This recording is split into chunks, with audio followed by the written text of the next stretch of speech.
अस्सलामु अलैकुम वरहमतुल्लाहि वबरकातुह। जिस मंच में बैठे हैं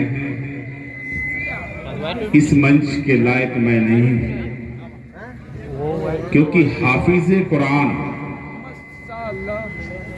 हम लोग कोई आईएएस बनता है, कोई आईपीएस बनता है तो उनका घर पर जाके हम लोग बधाई देते हैं, माला पहनाते हैं। लेकिन अल्लाह ताला के दुल्हा हमारे नबी के शान व बरकत कोई भी हाफिज़े कुरान अगर हो जाता है तो जहन्नम का आग हराम हो जाता है। आज पांच हाफिज, चार हाफिज कुरान आज दस्तार बंदी है। सबसे पहले मैं दुआ देता हूँ इन लोगों को कि अल्लाह ताला इन लोगों को कबूल फरमाए, आमीन। और इन लोगों से मेरा दरखास्त है कि आप लोग भी हम लोग के लिए दुआ कीजिए कि हम लोग भी सुन्नत तरीके पर चलें, हमारे नबी करीम सल्लल्लाहु अलैहि वसल्लम के रास्ते पर चलें, ताकि हम लोग का भी बख्शाइश हो जाए। हाफिज़े कुरान का मतलब मुसल्लम कुरान मुसल्लम कुरान, उस कुरान का वजन को छोड़िए, उस कुरान का एक नुक्ता या एक जेर या जबर या पेश, हम लोग कायदा बचपन में पढ़ते हैं ना, अलीफ बे ते से, उसी समय लिखा जाता है अलीफ जबर आ, अलीफ जबर ये, अलीफ पेश वो। तो उसी तरह से एक जबर यानी एक नुक्ता कुरान का एक तरफ रख दिया जाए और दूसरी तरफ पूरी दुनिया को रख दिया जाए तो पूरा दुनिया का वजन हल्का पड़ जाए। समझ सकते हैं? पूरा कुरान का हिफ्ज़ किया है लोग। हम लोग इन लोगों का कदर नहीं करते हैं। आज हाफिज़े कुरान बन के निकला है, चाहे हमारा बेटा हो, चाहे हमारा भतीजा हो, चाहे हमारा इलाके का कोई भी बच्चा हो, चाहे किसी भी इलाके से हो, ये बहुत बड़ी बात है। आप लोग देखते होंगे इलाके में बहुत सारे पैसे वाले लोग हैं लेकिन हज नहीं कर पाते, क्योंकि अल्लाह ताला उसको कबूल नहीं करता है। जब तक अल्लाह ताला कबूल नहीं करेगा तब तक कोई इंसान नमाजी नहीं बन सकता है। उसी तरह से अल्लाह ताला जब तक कबूल नहीं करेगा तब तक हाफिज़े कुरान नहीं बन सकता। आने वाला समय में याद रखिएगा, आने वाला समय में जो सिर्फ हाफिज़े कुरान नहीं, हाफिज़े कुरान तो हमारा दीन का खंबा, दीन इस्लाम का हमारा रहबर यानी इल्म, तालीम। आने वाला समय में अगर हमारा बच्चा, हमारा नए जनरेशन नहीं लेंगे तो आने वाला 10 साल, 15 साल, 20 साल के बाद यही समझा जाएगा कि ये बच्चा या ये आदमी आंख से अंधा है, कान से बहरा है। इसीलिए तालीम बहुत जरूरी है। हमारा नबी करीम सल्लल्लाहु अलैहि वसल्लम अपने बयान में कहा था कि इल्म, नमाज के साथ साथ इल्म भी फर्ज है, इल्म लेना भी फर्ज है। अगर इल्म लेने के लिए आपको चीन जाना पड़े तो वहां जाके आप तालीम लीजिए। इसीलिए हम लोग नमाज के साथ साथ तालीम भी हमारा फर्ज है, इसलिए हम लोगों को तालीम देना है। मैं ये नहीं कहता हूँ कि आप अपने बच्चे को सिर्फ हाफिज़े कुरान बनाइए। आपका अगर 4 बच्चा है तो एक बच्चा को आईएएस बनाइए, एक बच्चा को आईपीएस बनाइए, एक बच्चा को डॉक्टर बनाइए, लेकिन एक बच्चे को दीनी तालीम जरूर दीजिए। आने वाला समय में आज से 15 साल, 20 साल, 25 साल, 30 साल पहले हम लोग जब ईदगाह में नमाज पढ़ने के लिए जाते थे तो हम लोग का बाहर से इमाम आता था।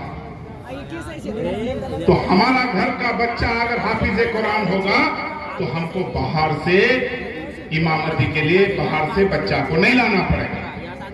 आने वाला समय में हम लोग क्या करते हैं, सब कोई कॉन्वेंट में जाते हैं, हाई स्कूल में, मिडिल स्कूल में, इंग्लिश स्कूल में पढ़ाई कराइए, इंग्लिश भी कराइए, लेकिन दीनी तालीम जरूर दीजिए, क्योंकि हमारा वो भविष्य है, हमारा उससे पहचान है। पहले मेरा दीन है, उसके बाद दुनिया है।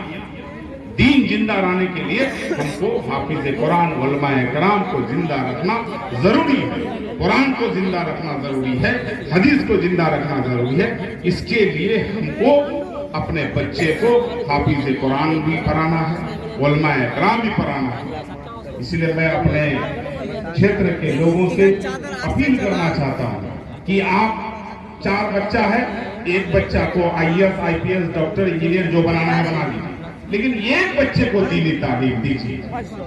और यही कहेंगे कि हमारे क्षेत्र के लोग मुझे 5वीं बार MLA बनाया है, एक तरह से मेरे ऊपर कर्ज है।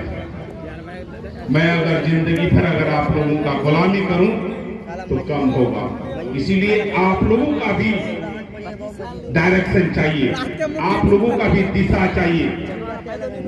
मैं जो हूं, अब मेरे लिए कोई भी आदमी बगावत के इस पर नहीं है, बदले के भावना से मैं काम नहीं करूंगा।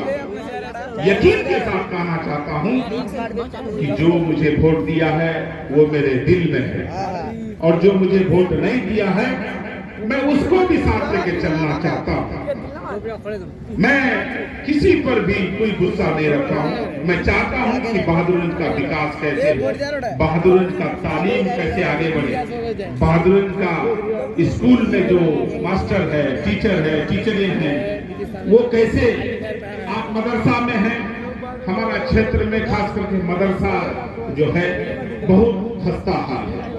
जो भी टीचर है मैं उनसे आग्रह करना चाहता हूं कि सरकार आपको तनख्वाह दे, आप तालीम दीजिए, ईमानदारी से तालीम दीजिए, क्योंकि तनख्वाह आप सरकार का खाते हैं, लेकिन आप जब इस दुनिया से जाएंगे तो आपको अल्लाह ताला के यहाँ जवाब देना पड़ेगा कि आप मदरसा का मास्टर थे, आप मदरसा का उलमाए दीन थे, आप बच्चे को क्या तालीम दी। अगर मदरसा मेरा ठीक हो जाएगा तो स्कूल जाना बंद कर देगा मेरा बच्चा, हमारा गांव के लोग, हमारे इलाके के लोग। मैं अपने भाई से कहना चाहता हूं, देखिए आने वाला समय बहुत बुरा आने वाला है, क्योंकि आप देखते हैं सिर्फ हमारा इलाके में नहीं, हिंदुस्तान का बात नहीं करेंगे हम। आप देखें, आपका नाम काटने के लिए वोटर लिस्ट से SIR लाया, SIR के माध्यम से बहुत सारे भाई हैं जिनका नाम काटा गया वोटर लिस्ट से, बांग्लादेशी घोषित करने के लिए, यानी हमारे पीछे साजिश हो रहा है। इस साजिश को खत्म करने के लिए मैं एक ही चीज जानता हूं कि आप संख्या बल पर नहीं लड़ सकते। आप 150 करोड़ का आबादी, 1 अरब 48 करोड़ जनसंख्या है हमारे हिंदुस्तान में, जिसमें लगभग 20% हमारे मुसलमान भाई हैं, सब मिलाकर। आप संख्या बल पर आप नहीं लड़ सकते, लेकिन आप एक इल्म का ये खड़ा कर सकते हैं। आप ये भी जानते हैं कि संख्या बल के हिसाब से नहीं लड़ सकते हैं, ना आप तलवार से लड़ सकते हैं, ना आप बंदूक से लड़ सकते हैं। आपका लड़ाई अगर लड़ सकते हैं तो आपका आदमी ये कोर्ट में भी हो, जज का कुर्सी पर, आपका आदमी IAS भी हो, DM का कुर्सी पर, आपका आदमी SP भी हो, SP के कुर्सी पर, तभी आप लड़ाई लड़ सकते हैं। उसके लिए हमको एजुकेशन, तालीम, इल्म लेना जरूरी है। सिर्फ मदरसा का बात नहीं कर रहे हैं, हम चाहते हैं कि हमारा एक लड़का IAS बने, एक IPS बने, एक डॉक्टर बने, एक इंजीनियर बने, और इस जैसा हमारे बच्चे जैसा हाफिज कुरान बने। हमको कोई छू नहीं सकेगा। हम अपने आप को इतना मजबूत कर लेंगे जो हमारे खिलाफ सोचने वाला भी सोच भी नहीं सके। इसीलिए मैं आग्रह करने के लिए आया हूँ, हम लोग के साथ मैं सिर्फ बहादुरगंज का बात नहीं कर रहा हूँ, मैं पूरे हिंदुस्तान का बात कर रहा हूँ। हम लोग के खिलाफ साजिश हो रहा है। मैं नए जनरेशन से कहना चाहता हूँ, ऐ मेरे नौजवान साथी, आने वाला समय आपके कंधे पर ये हिंदुस्तान का कुर्सी होगा। आप में से कोई प्राइम मिनिस्टर होंगे, आप में से कोई मुख्यमंत्री होंगे, आप में से कोई एमपी एमएलए होंगे, आप में से कोई आईएएस आईपीएस होंगे।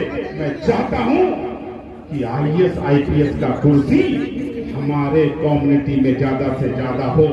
मैं ये पूछना चाहता हूं कि जो बेगूसराय या छपरा या सिवान में जो लड़का पढ़ के आईएएस आईपीएस बनता है, हमारा भी बच्चा वही किताब पढ़ता है जो किताब किशन का डीएम और एसपी पढ़ के आया है। हमारा बच्चा आईएएस आईपीएस क्यों नहीं बन पाता? हमारा गार्जियन लोगों का भी कमी है।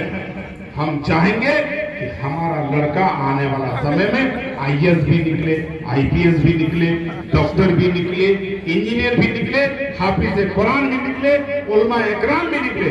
तभी हम हिंदुस्तान का मुकाबला कर सकते हैं। हम हिंदुस्तान सरकार का खिलाफ में नहीं है, क्योंकि ये देश जब आजाद हुआ था 65,000 मुसलमानों ने जान गंवा करके इस देश को आजाद कराया।